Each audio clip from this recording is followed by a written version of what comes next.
Signe les papiers de vente au profit de Julien aujourd'hui ou l'État saisira la maison vendredi. Ma belle-mère, Hélène, a claqué un avis de saisie définitif sur la table basse avant même que je puisse retirer mon manteau de deuil. Elle a pointé du doigt un parfait inconnu qui se tenait près de la fenêtre. Voici Julien.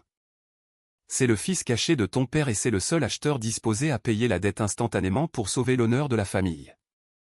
Laissez un commentaire pour me dire d'où vous écoutez et quelle heure il est pour vous en ce moment, j'adorerais savoir qui fait partie de notre communauté. J'ai ramassé l'avis fiscal. Mes mains ne tremblaient pas. La panique est un luxe que je ne pouvais pas me permettre, surtout face à un prédateur comme Hélène. En tant que généalogiste successoral, je passe ma vie à scruter des documents administratifs, des actes de naissance et des registres de recensement. Je connais la texture d'un document officiel. Je connais le poids spécifique de l'autorité bureaucratique. Et ce bout de papier sonnait faux. Le grain était celui d'un papier d'imprimante standard, trop léger, trop lisse. La police d'écriture était juste un poil trop moderne, une dérivée de l'Arial au lieu de la police avec empattement standard utilisé par le Trésor public il y a 3 ans. C'était subtil, le genre de détail que 99% des filles en deuil manqueraient en pleine crise. Mais pour moi, cela hurlait à la contrefaçon. Ce n'était pas une tragédie financière. C'était une crise fabriquée de toutes pièces pour forcer une vente précipitée avant que je ne puisse jeter un œil au compte. Mais je n'ai rien dit. Si je la démasquais à ce moment précis, elle changerait de stratégie.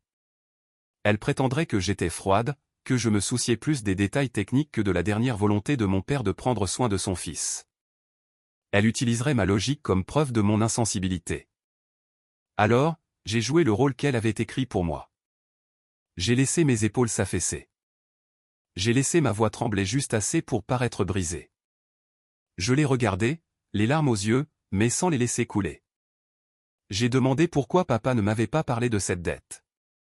Hélène a soupiré, un son parfaitement répété. Elle m'a dit qu'il était trop fier, qu'il lui avait fait promettre de le cacher pour protéger sa dignité. C'était une rançon morale. Elle tenait la mémoire de mon père en otage pour justifier la fraude. J'ai pris une respiration tremblante. Je lui ai dit que je ne pouvais pas faire ça aujourd'hui. J'ai supplié pour une semaine, juste une semaine pour dire adieu à la maison et emballer mes affaires. Ensuite, je signerai tout ce qu'elle voulait. J'ai vu le triomphe briller dans ses yeux, vifs et affamés. Elle pensait que la fausse menace fiscale m'avait terrifié jusqu'à la soumission. Elle pensait avoir gagné. D'accord, dit-elle, son sourire crispé.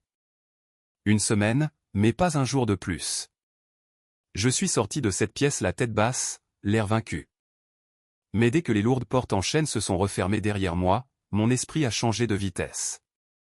Je n'étais plus en deuil. J'étais en audit. Cette nuit-là, le domaine était d'un calme suffocant. J'ai parcouru les couloirs seul, le parquet craquant sous mes pieds selon un rythme que je connaissais depuis que j'étais toute petite. Le silence était lourd, rempli des fantômes d'une vie qu'Hélène cherchait désespérément à expulser. Je me suis arrêté à l'encadrement de la porte de mon ancienne chambre. La peinture s'écaillait légèrement vers le bas, mais l'histoire était toujours là. J'ai passé mes doigts sur les encoches gravées dans le bois. Mon père avait marqué ma taille ici à chaque anniversaire jusqu'à mon départ pour l'université. De petites lignes horizontales irrégulières avec des dates écrites de son écriture large et désordonnée. Céleste, 5 ans. Céleste, 10 ans. Céleste, 18 ans. Ces éraflures étaient la seule preuve physique qu'il restait que j'avais été une enfant ici, que j'avais été aimé avant l'arrivée d'Hélène. Pour n'importe qui d'autre, cette maison n'était qu'un actif, un tas de briques et un terrain valant 3,5 millions d'euros. Mais pour moi, c'était un musée. C'était une archive. C'était le seul endroit sur Terre qui gardait encore le souvenir de ma mère biologique. Hélène ne voulait pas seulement vendre une maison. Elle voulait liquider un héritage. Elle voulait transformer ses souvenirs en argent liquide pour financer une nouvelle vie avec son fils secret. Elle voulait poncer ses cadres de porte, peindre par-dessus les marques et effacer la preuve que j'avais jamais existé dans cette famille. La réalisation m'a frappé plus fort que le chagrin. Ce n'était pas juste du vol. C'était du révisionnisme historique.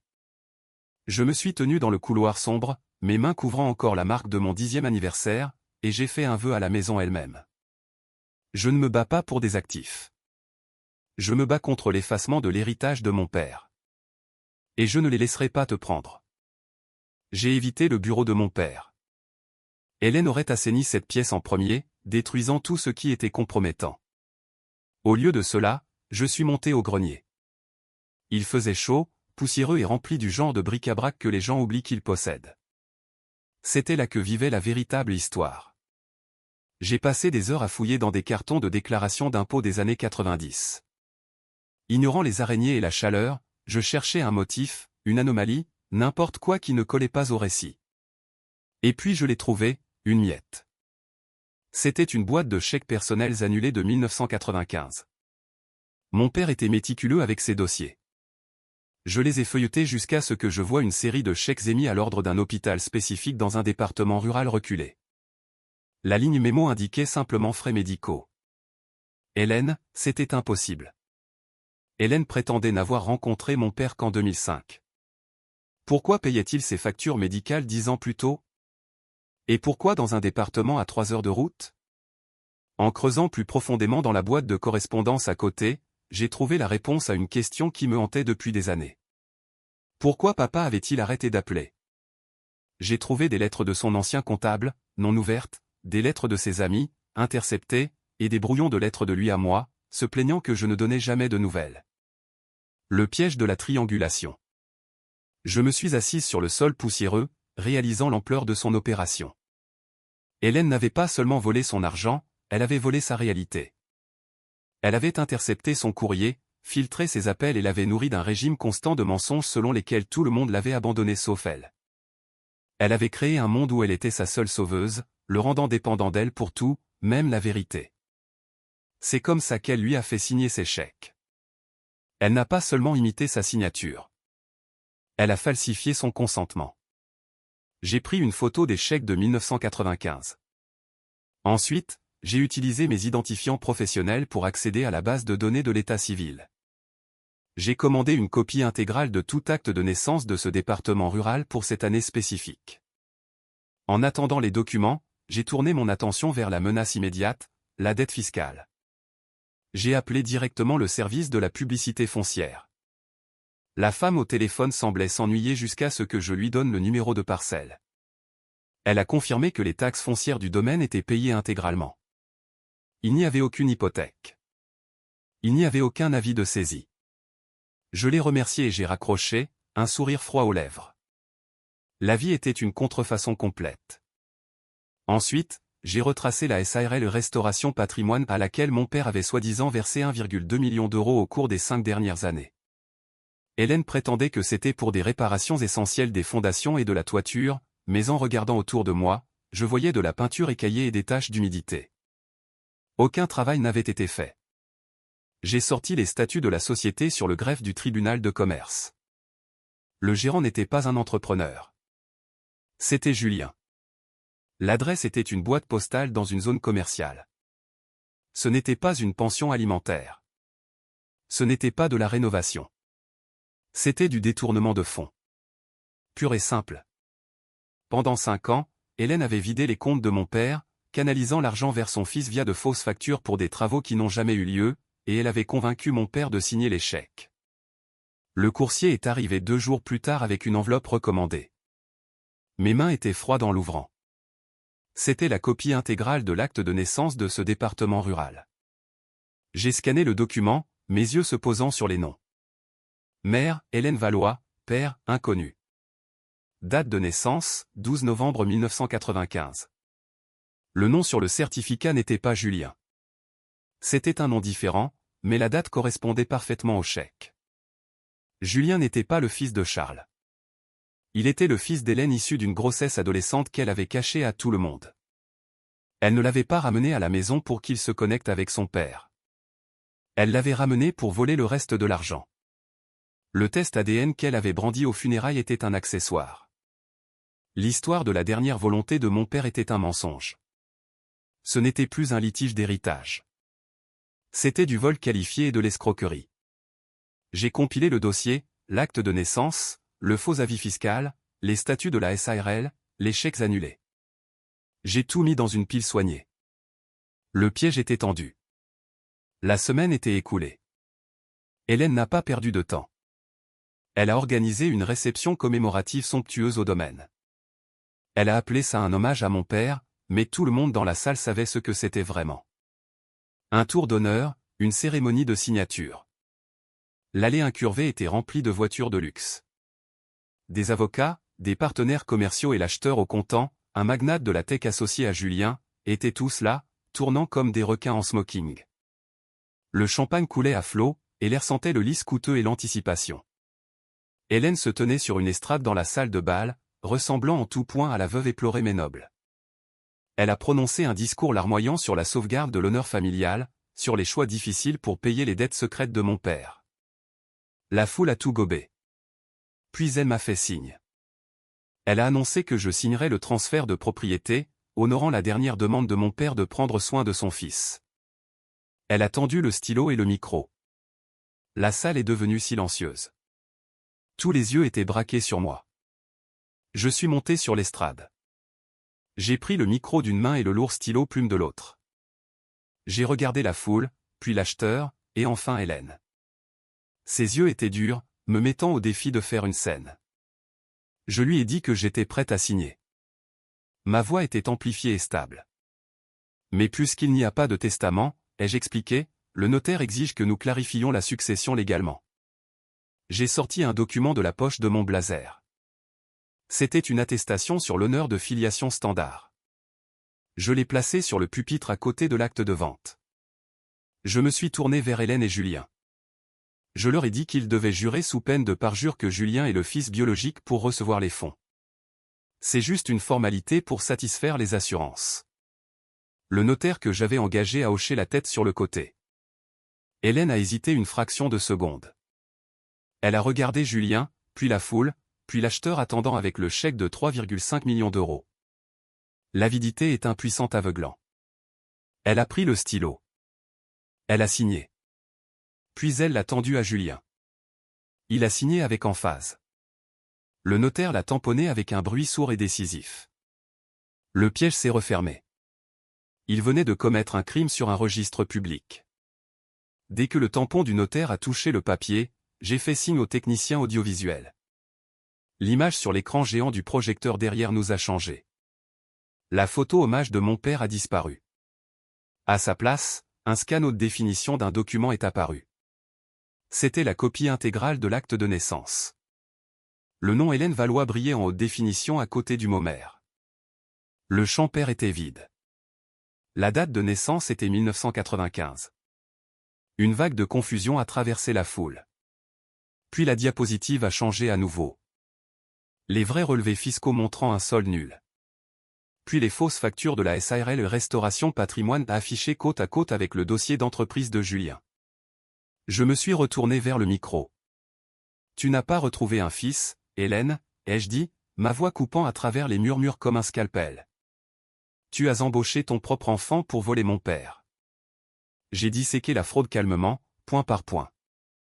Les fausses rénovations, le faux avis fiscal, les années de détournement de fonds.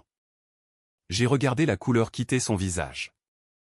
Elle avait l'air de vieillir de 10 ans en 10 secondes. Elle a essayé de saisir le micro, mais j'ai reculé.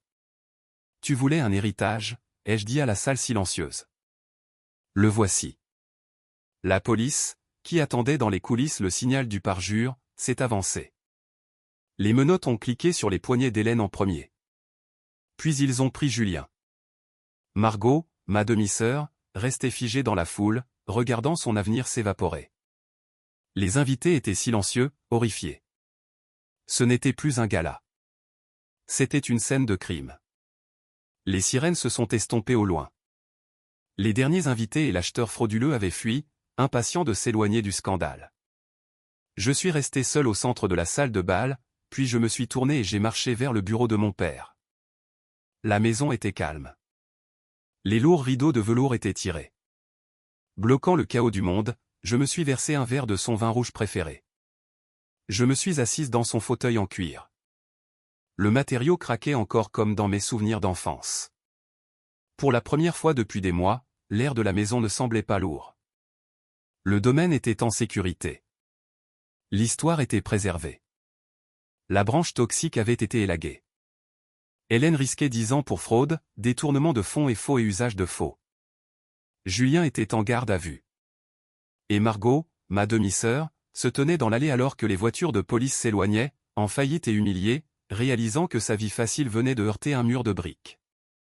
J'ai pris une gorgée de vin. Il avait le goût de la justice. J'ai regardé autour de la pièce les livres, les vieilles cartes, les portraits de famille qu'Hélène avait essayé de vendre. Je n'étais pas seul. J'étais entouré par les personnes qui comptaient vraiment. Je n'étais plus seulement une fille. J'étais la conservatrice de ma propre vie. J'ai levé mon verre vers la pièce vide, captant mon reflet dans la fenêtre sombre. À la vérité, ai-je chuchoté, et à la maison qui la garde. Si vous avez déjà dû vous tenir seul pour protéger ce qui compte, racontez-moi votre histoire dans les commentaires. Vous êtes le gardien de votre propre vérité. Waouh! Prenez une grande respiration. Je sais exactement ce que vous criez à l'écran en ce moment. Vous demandez probablement, pourquoi a-t-elle attendu une semaine entière? Pourquoi a-t-elle même fait semblant d'accepter? Pourquoi ne les a-t-elle pas simplement jetés dehors dès qu'elle a vu cette fausse lettre fiscale? C'est facile de juger quand on regarde de l'extérieur. Mais analysons la psychologie de ce qui vient de se passer. Parce que Céleste n'était pas faible. Elle brisait une addiction. En psychologie, nous appelons cela l'effet machine à sous ou le renforcement intermittent. Pensez au fonctionnement d'une machine à sous. Vous tirez le levier et la plupart du temps vous perdez, mais de temps en temps, elle vous donne quelques pièces. Juste assez pour vous garder assis là à tirer ce levier en espérant le jackpot. C'est exactement ce que font les familles toxiques. Hélène n'abusait pas de Céleste 24H24 et 7J7. Elle lui donnait probablement de minuscules miettes d'espoir, un sourire par-ci. Un dîner de famille par-là, juste assez pour que Céleste continue de courir après le rêve d'une famille heureuse. Céleste n'était pas stupide de rester. Elle était conditionnée à attendre un paiement d'amour qui n'allait jamais venir. Mais c'est là que l'histoire bascule. Et voici la leçon de débrouillardise que vous devez retenir aujourd'hui. Céleste a arrêté de jouer à leur jeu et a commencé à jouer la défense financière. Avez-vous saisi son premier mouvement intelligent? Ce n'était pas de crier. C'était la stratégie de l'audit. Les escrocs et les manipulateurs comptent sur le chaos émotionnel. Ils veulent que vous paniquiez pour que vous ne regardiez pas les détails. Hélène a claqué cet avis fiscal pour effrayer Céleste. Mais Céleste a regardé la texture du papier. Elle a vérifié la police d'écriture. Elle a appelé le cadastre. Au moment où vous arrêtez de réagir et commencez à auditer, vous reprenez le pouvoir. Les escrocs détestent les détails parce que c'est dans les détails que vit la vérité. Ensuite, elle est passée à la construction du dossier. Remarquez qu'elle n'a pas confronté Hélène immédiatement avec la fausse lettre fiscale. Si elle l'avait fait, Hélène aurait simplement inventé un autre mensonge. Au lieu de cela, Céleste est allée au grenier. Elle a trouvé les chèques de 1995. Elle a obtenu l'acte de naissance. Elle a monté un dossier si épais qu'aucune manipulation mentale ne pouvait le brûler. Elle a rassemblé ses preuves en silence pour pouvoir faire du bruit quand cela comptait. Et enfin, le coup de maître, le piège de l'attestation sur l'honneur. C'est le mouvement ultime de légitime défense financière. Céleste savait qu'ils étaient avides. Elle savait qu'ils signeraient n'importe quoi pour obtenir ces 3,5 millions d'euros. Alors, elle a utilisé leur avidité pour leur passer les menottes. Elle les a forcés à jurer sous peine de parjure. Elle ne les a pas seulement pris en flagrant délit de mensonge. Elle les a laissés commettre un crime sur un registre public. Elle n'a pas discuté avec eux. Elle a laissé la loi faire le gros du travail. Alors, quel est le verdict? Vous êtes le conservateur de votre propre vie. Tout comme Céleste l'a dit, vous n'avez pas besoin d'attendre des excuses qui ne viendront jamais. Vous n'avez pas besoin d'acheter votre sortie d'une relation toxique. Si vous sentez que quelque chose ne va pas, si la vie fiscale semble faux ou si la loyauté familiale semble coûteuse, faites confiance à votre instinct. Auditez la relation, vérifiez les preuves, et si vous devez le faire, laissez la branche toxique s'élaguer d'elle-même.